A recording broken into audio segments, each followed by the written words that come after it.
What I do find is gradually, over a period of time, I'm doing more checking on the right-hand side than I am on the left-hand side.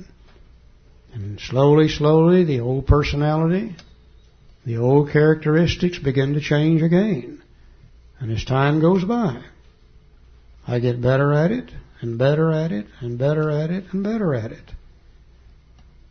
You know, I've learned one thing for sure in AA, and that is that I am going to inventory.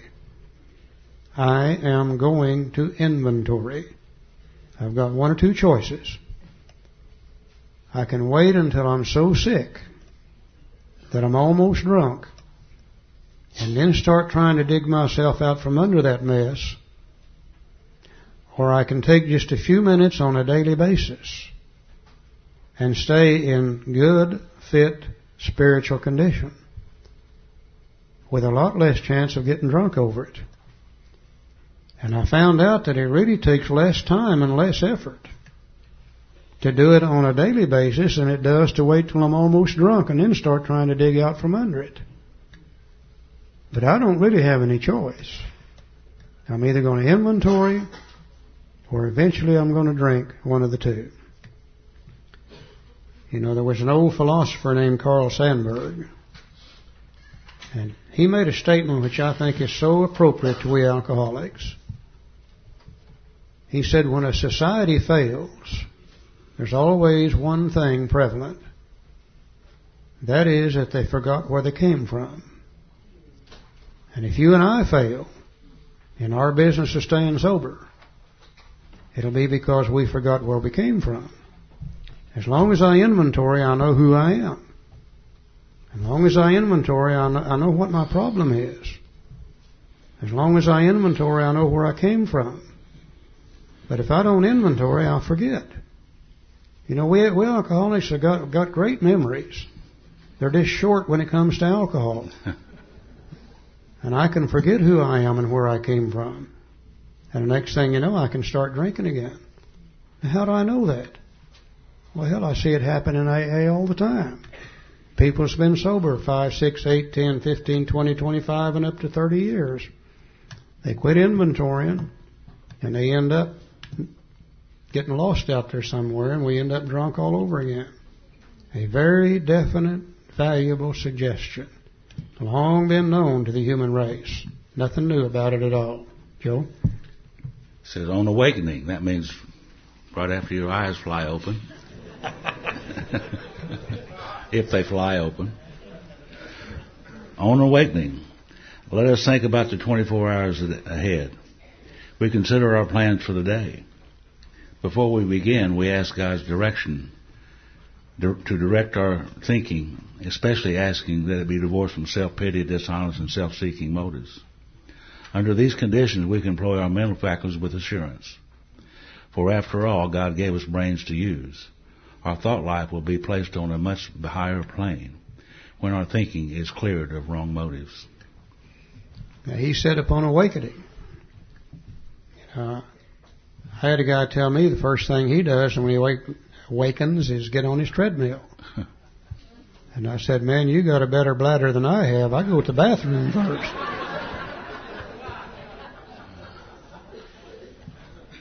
Most of us, we get up in the morning and we go to the bathroom first, the majority of us. And we take care of whatever we're doing in there.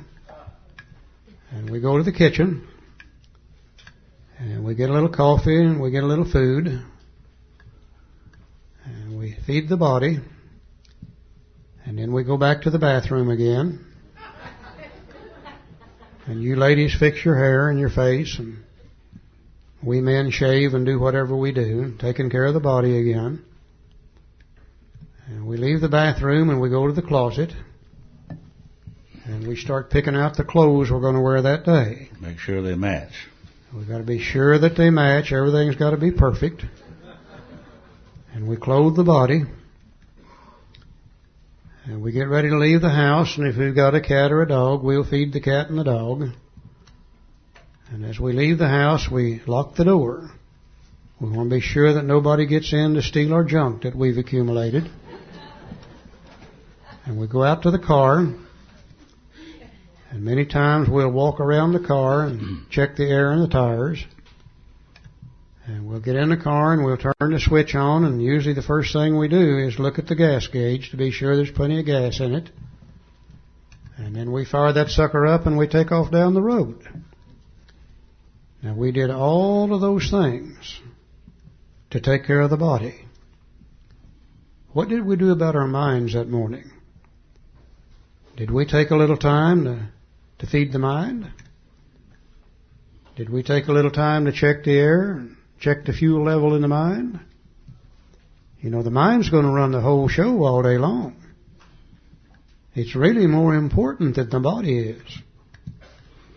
It's certainly more important than the automobile is. Did we take just a few minutes to feed the mind? He says on awakening. Now that means as soon as we wake up, we start talking to God. And we ask God to direct our thinking. Especially asking that it be divorced from self-pity, dishonest, or self-seeking motives. Under these conditions, we can employ our mental faculties with assurance. For after all, God gave us brains to use. Our thought life will be placed on a much higher plane when our thinking is cleared of wrong motives. Very definite, valuable suggestion. Start the day right. In thinking about the day, we may face indecision. We can't always decide what it is that we need to be doing. We may not be able to determine which course to take. Here we ask God for inspiration, an intuitive thought or a decision. We relax and take it easy. We don't struggle. We're often surprised how the right answers come after we've tried this for a while. This is meditation. It's the only meditation in the big book. The statements that I just read. This is a form of meditation for busy, busy, busy people. We alcoholics don't have time to lay down and chant certain words. We don't have time to sit there and clear on that. We're busy people.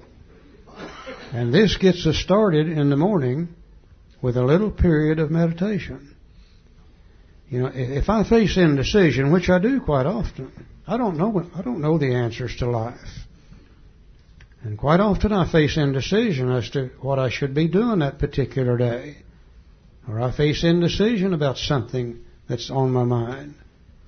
And used to, I would run that thing through my little computer up here. Now my little computer is an old one.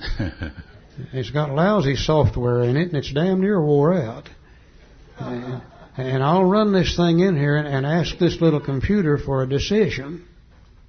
And it's only in there for a matter of seconds, and it comes out the other side, and it says, we don't have the answer to that. And I grab it, and I turn around, and I stick it back in there again. And it runs through and comes out and says, we don't have the answer. And I grab it and stick it in there again, and the third time it just goes tilt. And that becomes frustration. Why don't I just recognize that I don't have the answer? Why don't I just relax and take it easy? Why don't I ask God for the right thought or the right decision? And as he talks about relax and take it easy, I don't think he means lay down. I think he means get my mind off of that subject. Because as long as I'm wrestling with it, then God can't give me an answer. I've got him blocked out when I'm wrestling with it. Now, how do I relax and take it easy?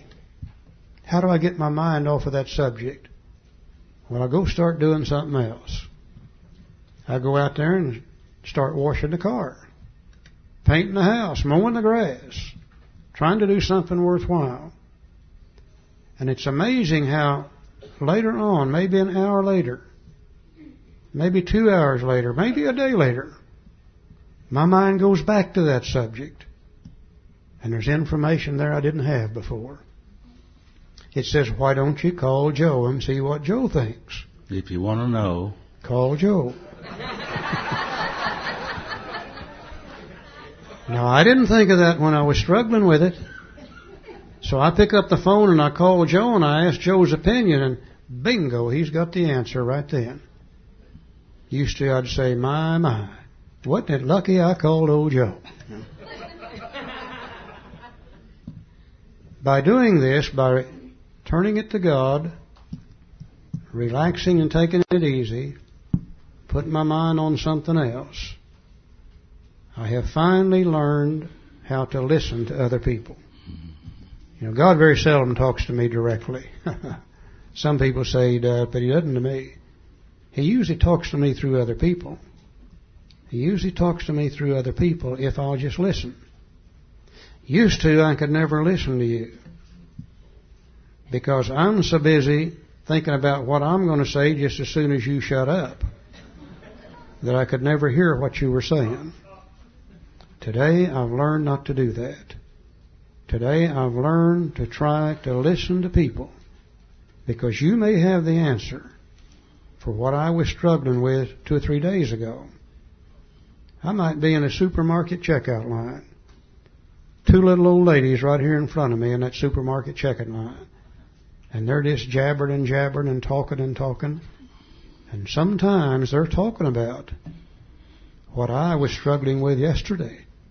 And I get my answer from those 2 little old ladies. This is absolutely amazing how this thing works. This is a form of meditation that really does work for people like us, giving God the opportunity to answer those questions, those indecisions that we had before. Page 87. What used to be the hunch or the occasional inspiration gradually becomes a working part of the mind. In other words, we get better at this as time goes by. Being still inexperienced and having just made conscious contact with God, it's not probable we're going to be inspired at all times. We might pay for this presumption in all sorts of absurd actions and ideas.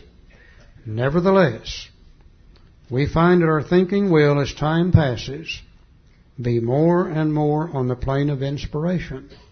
We come to rely on it. This is a method of tapping in to that sixth sense of direction, that unsuspected inner resource of strength, that all knowledge and all power that each one of us has within inside ourselves. Now he tells me how to pray. Let's look at that for a moment. You see, we usually conclude the period of meditation with a prayer, that we be shown all through the day what our next step is to be, that we be given whatever we need to take care of such problems. We ask especially for freedom from self-will. We're careful to make no requests for ourselves only. We may ask for ourselves, however, if others will be helped. We are careful never to pray for our own selfish ends. Many of us have wasted a lot of time doing that, and it doesn't work. You can easily see why. As I said the other day, I used to pray, God, give me this, and God, get me a new car, and God, get me a new house, and God, get me some more money, and God, send God out like an errand boy, take care of business, you know.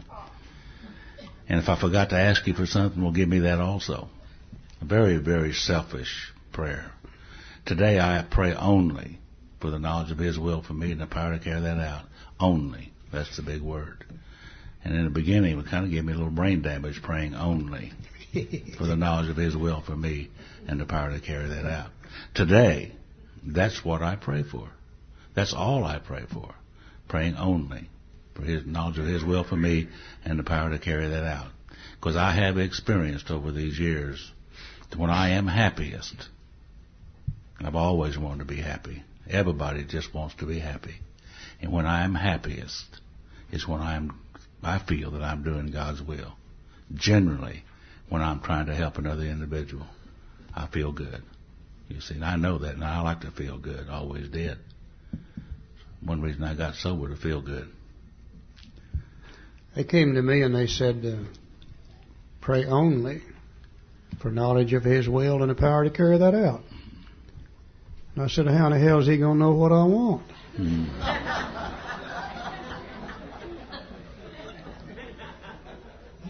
And they said, He's not interested in what you want. They said, He's interested in what you need. And they said, Charlie, God knows more about what you need than you do. They said, all your life you've been trying to get those things that you wanted and you needed. And the end result is you almost destroyed yourself. And they said, just as importantly, you almost destroyed everybody around you that cared anything about you. Said, if what you wanted and what you needed was so great, how in the world did you ever get in the situation you got into? They said, God knows what you need. And all you got to do is have knowledge of His will and the power to carry that out. And I didn't think this would work at all. But I started praying like they told me to pray and like the book said. And when I first started, if I had made a list to God of the things I wanted at that particular time, then I would have shortchanged myself. Because God has given me so many things more than I ever thought that I could possibly receive, simply by trying to follow His will and getting the power from Him to carry it out. You know, I've been able to do things in the last 25, 30 years that I'd never dreamed possible, period. And God always made it possible.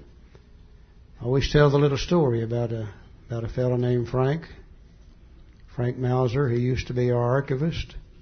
He used to be with us down here, one of the original members of our group.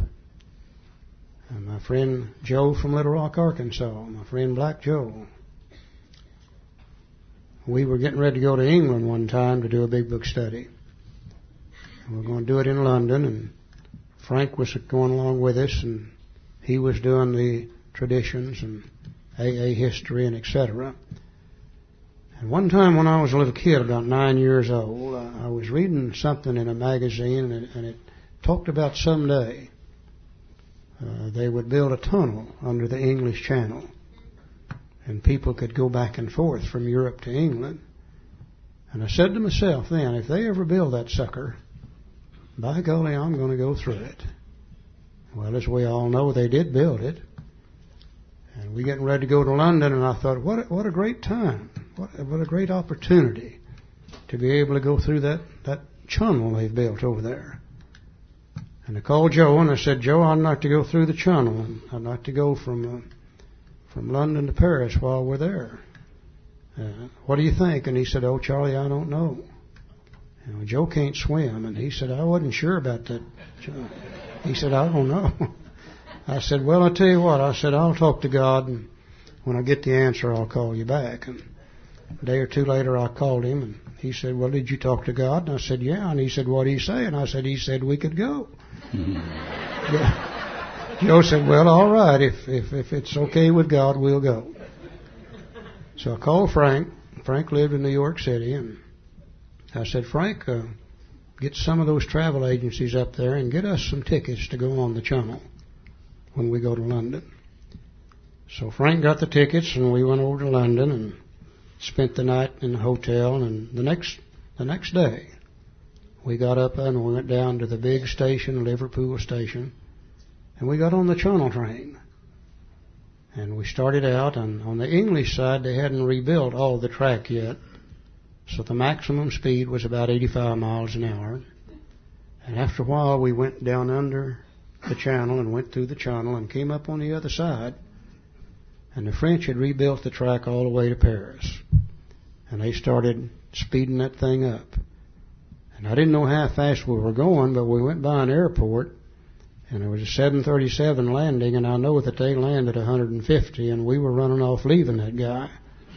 And they finally came on, and maximum speed was 185 miles an hour. And we got to Paris, and Frank had a friend that lived there, and he met us at the train station, and we toured Paris all afternoon, and spent the night there in his apartment, and got up the next day and toured Paris and got on the Channel and came back to London. I'd been wanting to do that all my life, a dream from 9 years of age. I never could have done that based on my will and my wants and my desires. God made those things possible. We just had a hell of a great time doing that. We've been allowed to do many, many, many, many things that we never could have done left on our own strength unaided. This thing really does work. My wife and I just come off of a 7,000-mile driving tour through the West and the Northwest. Most beautiful country in the world, I guess. And we've been in the desert before, and we were riding along there. She looked at me, she said, you know, this desert is really pretty. I didn't realize how pretty the desert was. The next thing we did, we went through a gorge from Gallup over to Globe, Arizona. It looked like the small Grand Canyon through there, and we didn't know that. And around every turn is a beautiful view. I mean, absolutely gorgeous. And she kept commenting on it. We did, both of us. We end up going up to Lake Tahoe. If you've ever been to Lake Tahoe, it's one of the most beautiful places you've ever seen. And around every curve is a beautiful scenery. It was snowing as we went in there in May, last month. We sat on a park bench there looking at that beautiful 1,700-foot natural lake, deep. Crystal blue. It's just blue, blue, blue. Snow-capped mountains all around it. Just absolutely gorgeous. And Phil said, I didn't realize that this was so pretty. We've seen it before, she said. But we're looking at things in a new pair of glasses is what I'm trying to tell you. Looking at them differently. And we had that trip, and we went up the road to the sky north of Vancouver and around to Lake Louise and Banff and wherever. But every place we went, everything was just beautiful. Just beautiful. Because we looking at it with a new pair of glasses. That's what Chuck Chamberlain said. Prayer and meditation will give us a new pair of glasses. We're looking at things differently than we've been before. We've seen the beauty of it. It's absolutely fantastic what we've been able to experience since we've been sober and together. We spent 32 days in a car, my wife and I. We only had 3 fights. That's not bad. It's not good. bad for Phyllis and Joe. Yeah. I've known them both ever since they got sober. Yeah. Now our book says, if circumstances warrant, we ask our wives or friends to join us in morning meditation. Many years ago, I'm sitting over here reading my little prayer and meditation book, and Phyllis is over there reading her little prayer and meditation book, and pretty soon she said, honey, I don't have time for that this morning. You know how they are. She said, no, you old silly thing. Said, I want you to read this for me and explain it. So I read it, and I explained it to her. A lot more than she wanted to know. And we talked about it. And the next morning, she will read and explain what you're reading to me. So I read it to her and explained it to her. A lot more than she wanted to know. And that began a little thing with us. To have a little prayer and meditation together in the morning. See, I've heard all my life of people that pray together stay together. How long has it been since you and Phyllis have had a divorce? 29 years. 29 years. Thank God. Now, you ladies will have to think of those things for your spouse. Well, men don't think that way, you know. And she did, and thank God we continue to do that. And we continue to grow closer and closer together today. If we belong to a religious denomination which requires a definite morning devotion, we attend to that also. If not members of religious bodies, we sometimes select and memorize a few set prayers which emphasize the principles we've been discussing.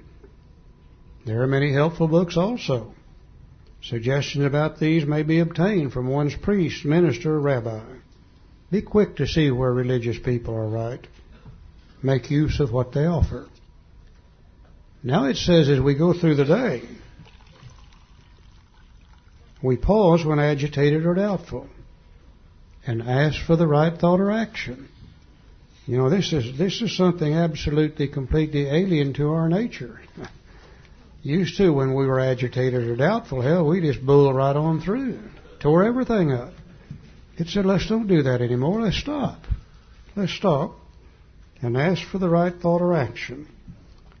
We constantly remind ourselves we are no longer running the show. We made a decision to let God do that way back in step 3. Humbly saying to ourselves many times each day, thy will be done. Now here's the results. We are then in much less danger of excitement, fear, anger, worry, self-pity, or foolish decisions. We become much more efficient. We do not tire so easily, for we're not burning up energy foolishly as we did when we're trying to arrange life to suit ourselves. Now here's the shortest paragraph in the big book. It works. It really does. It's a full paragraph within itself. We alcoholics are undisciplined. My God, there's another understatement of the year. So we let God discipline us in a simple way we have just outlined. But this is not all. There is action and more action. Faith without works is dead.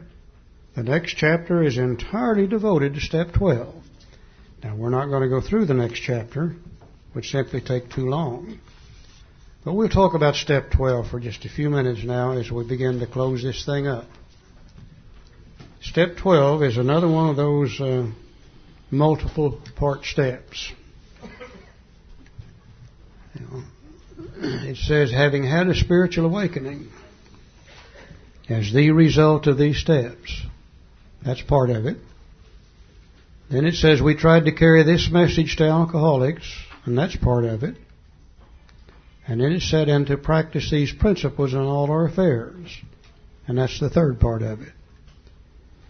And I think the first part of step 12 is undoubtedly the greatest promise to be found anywhere in the big book Alcoholics Anonymous. Having had a spiritual awakening as the result of these steps. What it guarantees me is that if I will apply the first 11 steps in my life to the best of my ability, I'm guaranteed that I will have a spiritual experience or a spiritual awakening. One's fast, the other is slow. Now, what is a spiritual experience or spiritual awakening? It's a personality change sufficient to recover from alcoholism. Bill tells us in the 12 and 12, there's many kinds of spiritual awakening as there are people in AA. But they've all got certain things in common. And that is that we're able to feel, believe, and do things we could never do before on our own strength unaided. Now, if that's the criteria, then I've had a spiritual awakening. I feel things I've never felt before. I feel love, patience, tolerance, compassion, and goodwill toward my fellow man. Before AA, I could have cared less about you. Oh yeah, you could have some, but only after I extracted everything I wanted first. I don't feel that way anymore. I believe things I've never believed before. I believe God is a kind and a loving God. I believe He's a God of mercy. When I came here, He was hellfire and brimstone. And He was a God of justice. And I knew He would have nothing good to do with me, period. Today I don't believe that at all. I believe God stands ready to help any human being, anywhere in the world, the instant they're ready to give up on self-will and turn back to Him. I think He's pure, pure love. You know, if He was a God of justice, I wouldn't be here today. And some of you guys wouldn't be here today either. Surely, surely, He's pure mercy. I can do things I never could do before. By golly, I can stay sober. I never could do that before. And because of that sobriety, I'm allowed to do many, many, many, many things I never dreamed I would be able to do. So I've had some kind of spiritual experience or spiritual awakening. But the old saying that there are no free rides, that you don't get something for nothing, that you have to give back what you receive, is certainly true. Because now those of us who have had the spiritual awakening, we are charged with a responsibility. And the responsibility is to carry this message. It doesn't say the message. It doesn't say a message. It doesn't say some message. It says this message to alcoholics. Now, what is this message? Well, it's very simple. You know, sometimes in AA we get to thinking we're healers. we get to thinking we're spiritual advisors and economic advisors, and I don't know anybody in the world that screwed that up any worse than we did. But I tell you, there's one thing we know in AA. We are the experts in the field of alcoholism.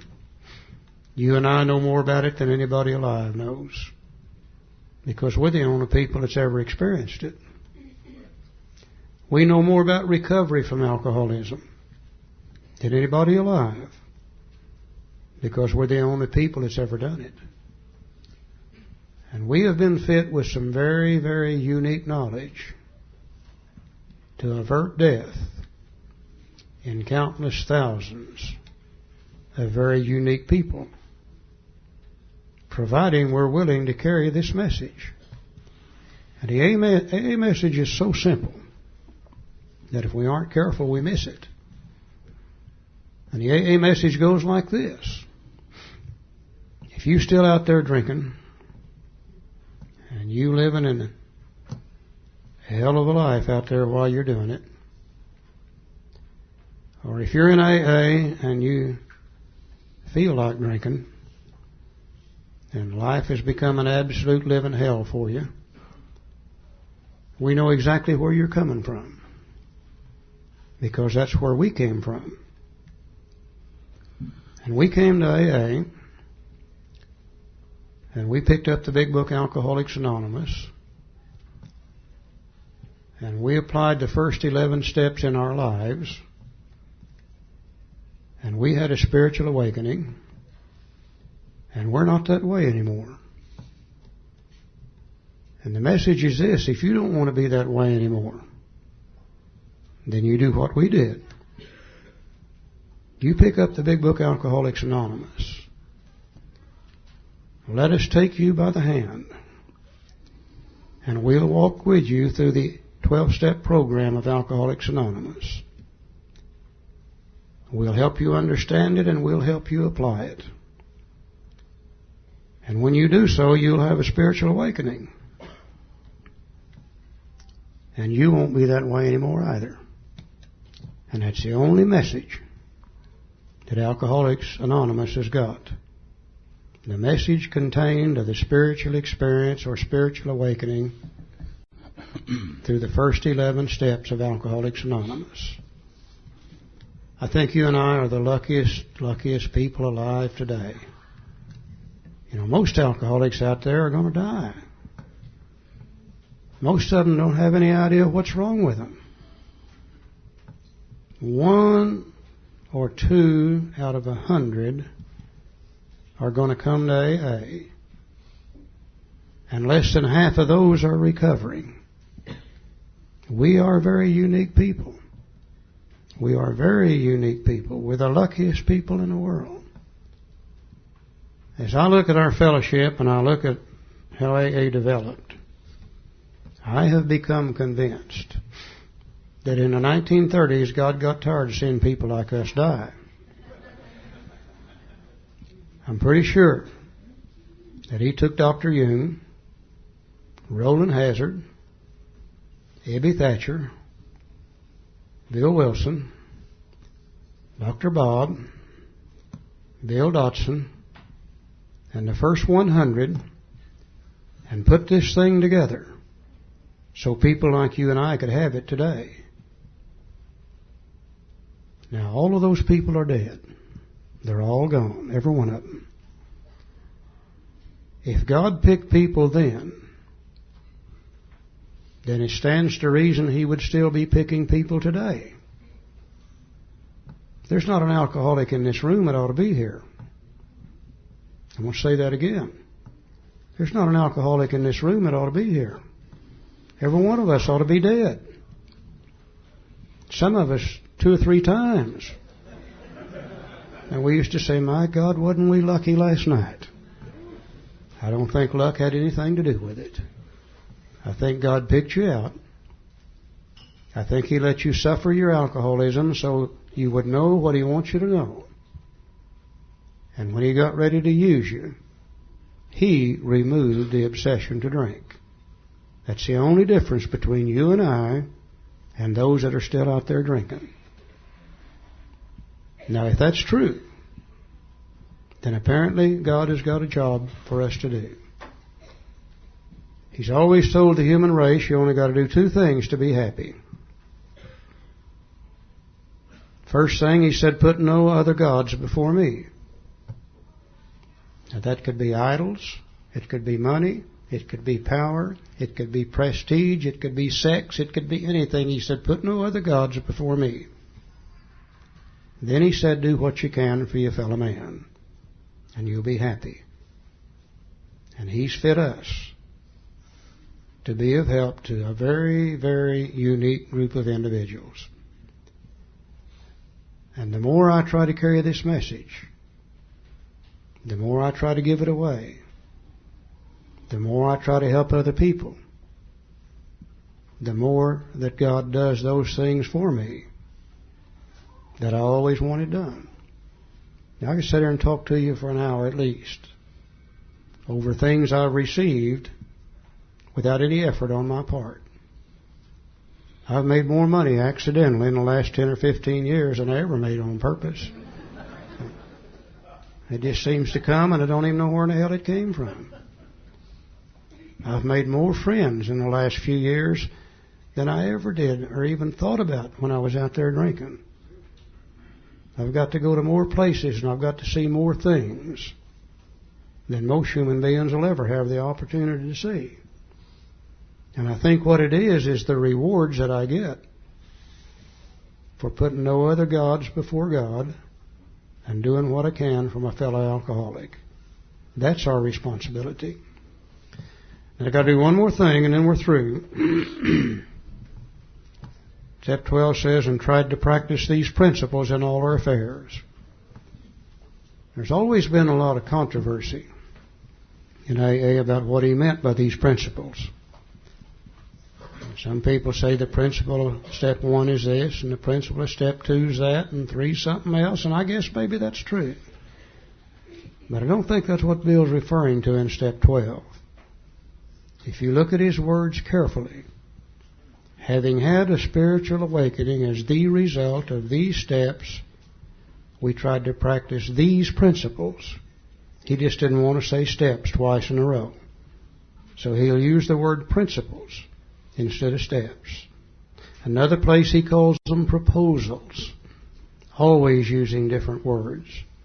I think what he's saying to me in step 12 is, I need to try to practice these steps in all my affairs. It's easy to practice them in AA. I love you and I hope you love me, and we're going to do our best not to hurt each other. But I'm only in AA an hour, 2 hours a day maybe. What do I do the other 22, 23 hours? Do I practice these steps in my home with my spouse? Can I realize how powerless I really am over that lady? Can I realize the insanity of trying to control her knowing full well I can't? Can I make a decision and turn her will and her life over to the care of God as I understand it? Can I inventory me and find those things within me that keep me trying to control her life? Can I talk about those things to another human being? Can I become willing to have God remove those things from me and take them away so I can release her? Sometimes I'm ashamed of me. There's times that I treat absolute strangers on the street with more courtesy than I treat my own wife in my own home. Can I make amends to her quickly when I've harmed her? If I can do that with her and she can do that with me, then we're going to pick up 10, 12, 14 hours a day where we can be peaceful and happy and free. If we don't, then we're at each other's throat continually. No good times at all. Can I practice these steps with my children? If I can do the same thing with them that I need to do with my spouse, then what little time I've got left with my children's good times. If I don't, I try to control, they resist, we have no good times at all. I might pick up another 2 or 3 hours a day there. How about on the job with my coworkers? Can I really, really work these steps in my life with my co-workers on my job? If I could, I might pick up 8, 10, 12 hours a day there. I could be peaceful, happy, and free. Aren't we saying that you and I have the tools that we could be peaceful, happy, and free 24 hours a day, 365 days a year, if we're willing to practice these principles in all our affairs? Make no mistake about it now. God's not going to do it for you. Other people aren't going to do it for you. But you, with God's help and the help of other people, can do it for yourself. I think we are the luckiest human beings on earth. I don't know of anybody that's got the opportunity to live the good life that we have. It blows my mind every time I think about this thing and what we can do with ourselves. We can become anything that we wish to be if we're willing to do so. Let's go to page 164. Another thought as I look around the rooms is pictures of all those people that have contributed to Alcoholics Anonymous and to our way of life for us. They're the very best of medicine and psychology and religion. They're the best there is. I've read stories about every one of those people. They're highly qualified people. And all they want to do was give of their time and effort to help us. There's a story in that other big book that I like to tell, and listen to the principle, don't listen to the religion. I haven't been accused of that. But this guy was practicing these principles and carrying this message. And he was at a place one night, and it was a room full of people. And he said that the things that he did, that we could do too, he told them. And the next night, these two guys remembered a friend that they had back home who was sick. And they wanted to bring him up there. Maybe they could. This guy could help him. And I like to think they were alcoholics, because they went up. There was no room to get in there, so they went up on the roof. That's why I like to think they were alcoholics, and chopped a hole in the roof. And they let this guy down in there. And he looked at that guy, and he looked up at them, and he said, "Well, it's by your faith that this man is healed. It was by the faith of those people that I came to, and it was by their faith that I was healed. I didn't have any faith. It was by their faith. And they carried the message to me and helped me to come to believe and helped me to come to have faith." Later on, he was in a little town in Suriname, again, teaching. And after the meeting was over, someone told him about a guy they had locked up in the cave on the side of the hill. He said, "I want to go up and see that guy." And he said, "No, you don't want to go up and see him, man. We've got him chained to the wall. He's full of resentment and selfishness and self-pity and hatred, and he hurts people.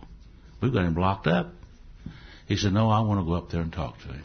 What's his name? Yeah, he said, "Well, what's his name?" "Well, you know him. His name is Legions, for he has many defects of character." So he went up there and talked to him a little while and cut him loose, took away his resentment and anger and self-pity, and healed it basically. And then he said to him, Legion said, "Can I go with you and do what you do?" The other 12 was with him. And he said, "No, Legions." He said, "What I want you to do is just to stay here and tell other people what happened to you." Bill calls that pass it on. 164. Our book is meant to be suggestive only. We realize we know only a little. God will constantly disclose more to us and us. Ask Him in your morning meditation what you can do each day for the man who's still sick. The answers will come if your own house is in order. But obviously you cannot transmit something you haven't got. See to it that your relationship with Him is right. It's the only relation that we're talking about anyhow. Your relationship with Him is right. And great events will come to pass for you and countless others. This is the great fact for us. Abandon yourself to God as you understand God. We did that through steps 1, 2, and 3. Admit your faults to Him and to your fellows. We did that in 4, 5, 6, and 7. Clear away the records of your past. We did that in 8 and 9. Give freely of what you find. We'll do that in 10, 11, and 12. And we shall be with you in the fellowship of the Spirit, and you will surely meet some of us as you tread the road of happy destiny. May God bless you and keep you until then. Thank you all for being here. Thank you. Thank you, Willie. John.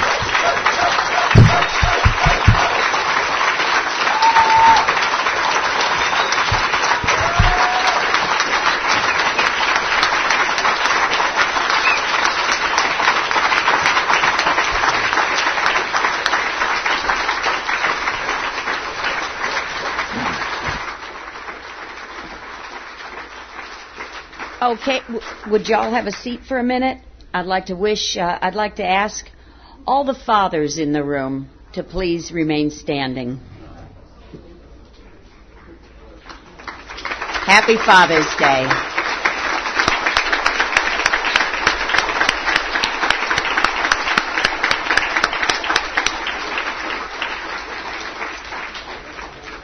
Dr. Bob gave us a little reminder that I think he kept it so simple. He said, I think it all boils down to two things: love and service. We all know what love is, and we all know what service is. True leadership is really demonstrated by able example.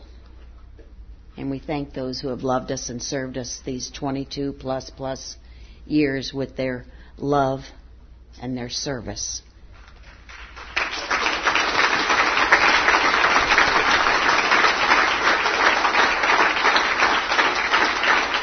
I asked John if I could, recognize him, and he says, I don't want this to turn into the Oscars.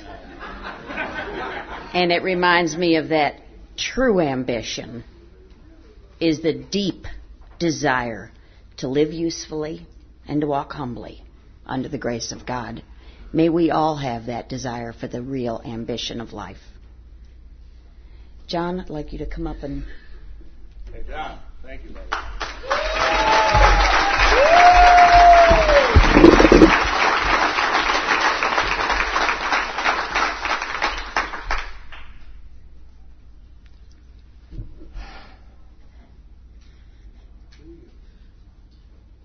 I'm an alcoholic. My name is John. That's a good way to start, I guess. And the era has ended, but thank God, as it always works in Alcoholics Anonymous, someone's picked up the banner, and what has been going on in this part of the world for the last 22 years will continue to go on.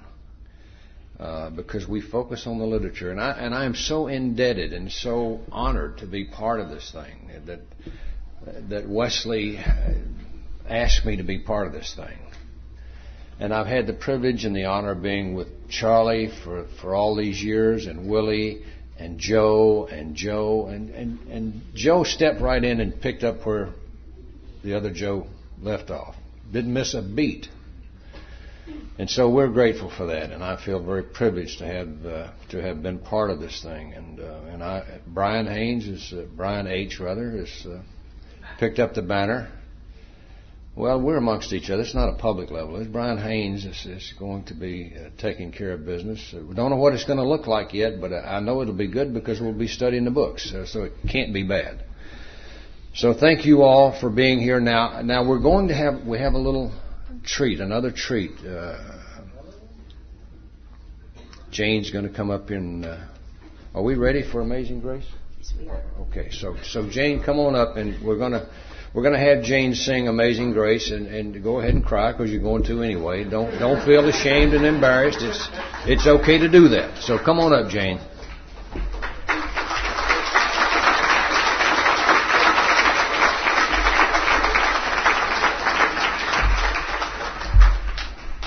I'd all like you to stand, if you would, and hold hands.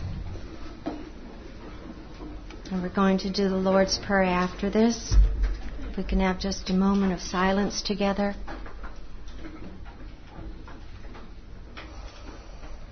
Amazing grace, how sweet the sound that saved a wretch like me.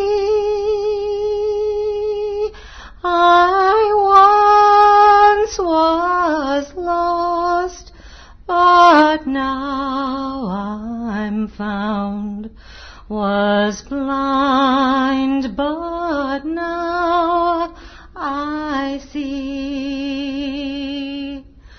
'Twas grace that taught my heart to fear, and grace my fears relieved.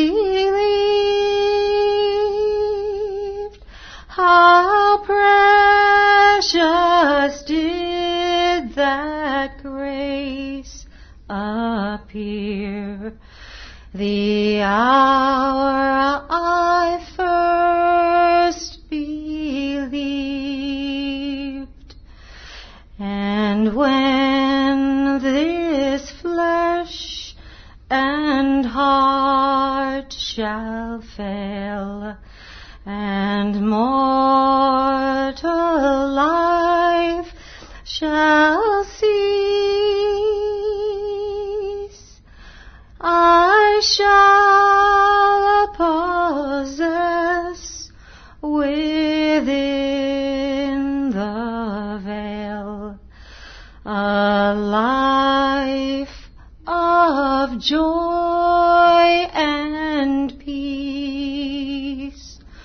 When we've been there 10,000 years, bright shining as the sun,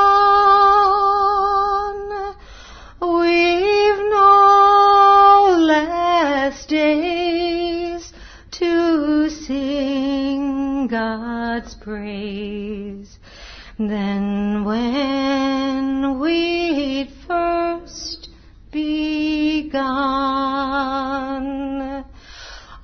Amazing grace, how sweet the sound that saved a wretch like me. I once was lost, but now I'm found. Was blind, but now I see.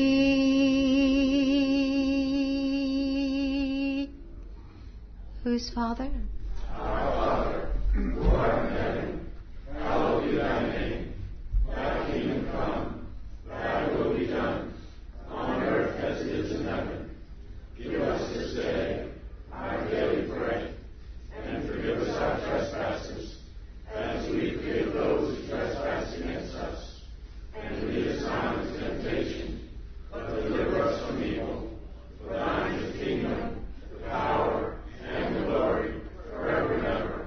Amen. Keep coming back.